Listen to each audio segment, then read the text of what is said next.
Hello, in today's video I'll show you how to set up the training calendar in the Zapp app.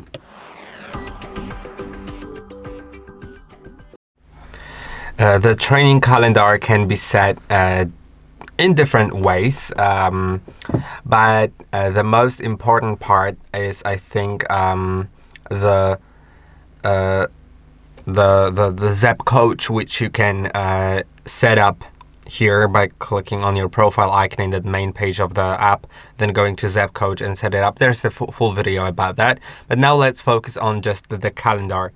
As I scroll to the calendar, I think it should be somewhere here, but I don't see it, so let's set it. Wait, there it is. It's in the middle of my screen. I can click on view my calendar and now I should see it. Then as you can see, there are different days and I have schedules on these days, different kinds of schedules, and it also shows me when it's the rest day and so on. And now you can click on plus and do Zapp Coach. I do have Zapp Coach already created, so I'll close that. The other things that you can do here is training run library, and you can, for example, select a library of like start running.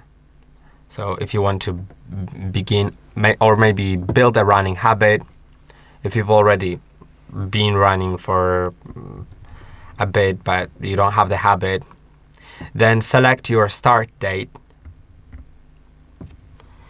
And then it's just going to set it up. Besides that, you can also go to training template and create your training template by clicking on plus, selecting outdoor running, for example, selecting the interval. You can add more intervals, change the settings of it, and so on. And then you'll have training templates here, so you can add them manually to selected days to plan it better. And then there's also third-party training plans. If you have any of these apps, you can sync plans from them to put them into your app. Later, it's viewable in the training calendar app on your watch. You can see it shows me the data for my future week, for the current week. So it's a Sunday right now, and it shows me when I have training days and when I have rest days. And that is basically it. I hope that this video was helpful. Don't forget to like and subscribe, and I'll see you in the next one.